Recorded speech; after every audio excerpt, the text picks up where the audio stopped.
Comment appliquer de la couleur ou une texture sur cette surface? Ici, dans Quichotte, nous avons notre modèle de base et ici nous avons quelques textures.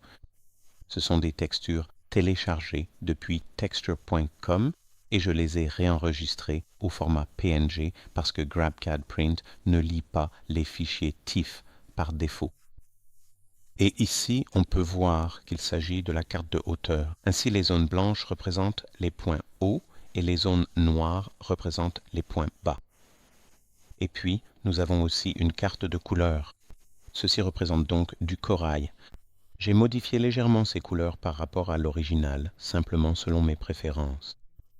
Et nous pouvons simplement faire glisser et cliquer sur ce modèle, puis sélectionner cette carte pour qu'elle serve de relief ou de hauteur.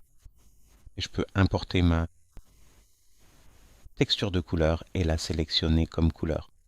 Maintenant, le MapPage ici n'est pas vraiment ce que je recherche, donc nous pouvons aller dans le graphe des matériaux et cela va ouvrir ici la fenêtre où nous pouvons ajuster un peu plus facilement les paramètres.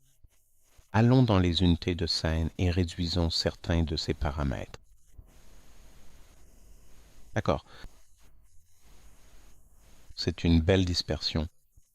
Et si j'y vais, vous remarquerez que les deux textures des unités ont été mises à jour. Nous avons donc ici 104 pour la carte de texture.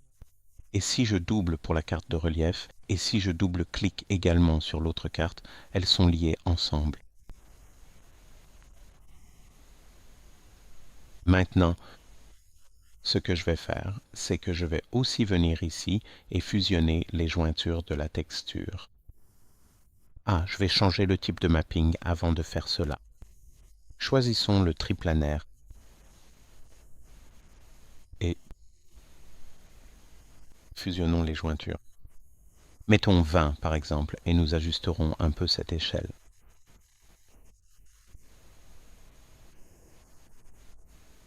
Également. D'accord.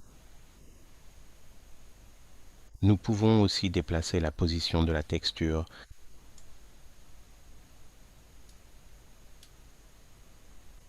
pour essayer de trouver un meilleur alignement de manière plus précise, notamment entre les différents éléments concernés.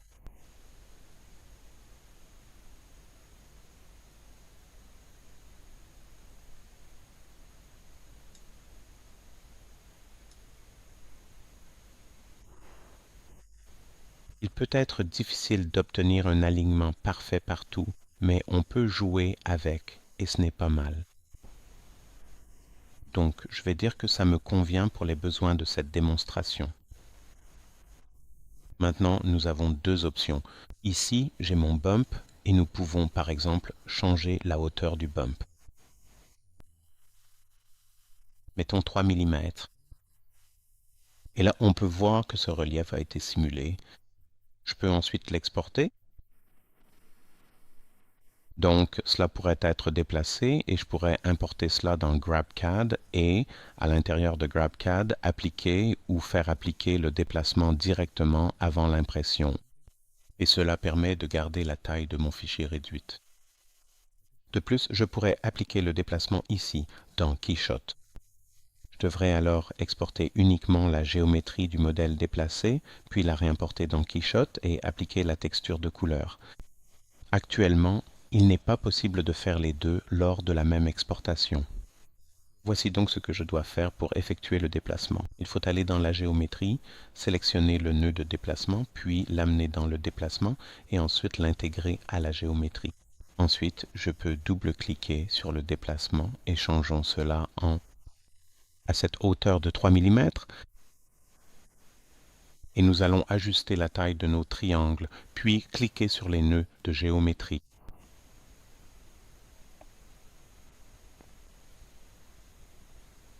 D'accord, essayons peut-être de réduire un peu cela. Puis allons mettre à jour les nœuds de géométrie. D'accord, eh bien ça a l'air bien. Et maintenant, nous pouvons exporter cette géométrie, puis réimporter notre géométrie déplacée.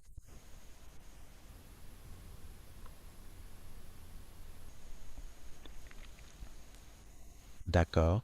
Et nous pouvons maintenant réappliquer notre matériau par-dessus. Allons dans la section des textures, puis dans l'option triplanaire et amenons-le ici, dans le canal de couleurs. Allons sélectionner ce matériau. D'accord. Nous avions 20 pour les coutures fondues, c'est-à-dire les coutures qui ont été fusionnées, et 100 pour celui-ci, c'est-à-dire pour cet élément précis. Voilà, c'est fait. On peut voir que nous avons la texture et le relief qui s'alignent. Il y a quelques espaces dans ce modèle que nous aurions pu corriger dans le logiciel tiers, ou bien nous pouvons laisser GrabCAD Print s'en occuper.